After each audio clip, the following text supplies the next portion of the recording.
like the fact that you have throughout your career, you know how to pivot, you know how to do, if there's, and especially if there's something that you want to do and there's something you want to go after, you do it. And I think that is the podcast, the fact that you took that show, you made it a hit in audio, and then you said, it's time to shift and go to video. Where did that come about? When did you want to do that? I did it. Bill Maher did it. Okay. So I want to take the credit. But this all started 15 years ago. I was doing a little radio show in Los Angeles on KFI AM 640 on Sunday mornings live.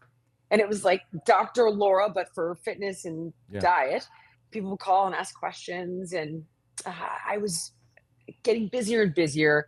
It became harder to do the show live. And my business partner, I think I was making like $150 a show, but I loved the medium. I was already on NBC. I didn't need the money.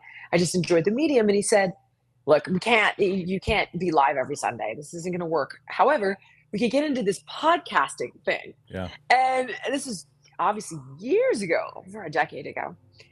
So we moved over to the podcast world. And first it was same thing, fitness, nutrition. And we won a little award from Apple and a little award from Google, but we weren't on YouTube. That's where podcasts were. They were audio only. And then we expanded and began interviewing different doctors and different PhDs in nutrition science or exercise physiology. And it grew from there. This year, I was on Bill Maher's podcast, Club Random. And then I subsequently went on his HBO show, Real Time. Mm-hmm.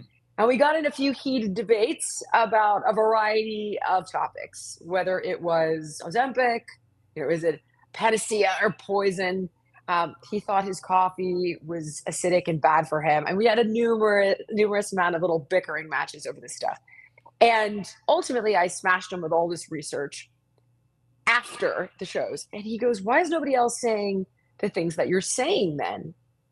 And I said, they are, Bill, just not publicly, because some of these doctors suffer from things like medical McCarthyism, pharma cartels that come down on them. They get canceled, they get censored. Yeah. All this stuff happens.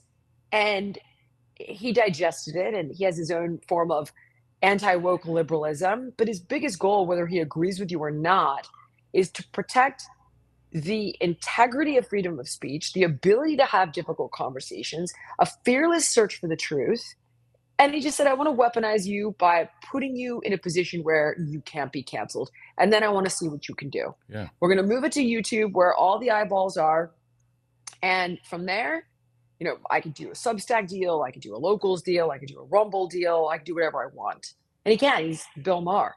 So that's really how it all happened. And we've got like 15 shows done, but only 5 are out because we release one every Monday. Well, that's fantastic, though. But it does show you the power of conversation, and the power not only just conversation, the conversation where people can actually be rational, even if they don't agree with one another, right?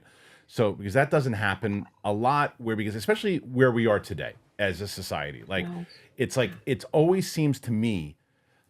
Yankees versus Red Sox. It's like no matter what it is on both sides, whether it's politics or whether it's freaking Star Wars and DC and Marvel. Like people are like, it's like they take these stances now. Like everything is so right. Everybody wants to fight, and I know. And the idea that you can get into these arguments, especially like Bill Maher is someone who takes his stances and he doesn't seem to me, and him, I don't, but he doesn't seem to me that someone that does back off of his opinion. So it does surprise me a little bit that he's like, well, wait a minute, you showed me this, I took a look at it, I'm actually going to not necessarily change my stance, but I want you to talk about it now, and he gave you a platform, and there's a lot to that.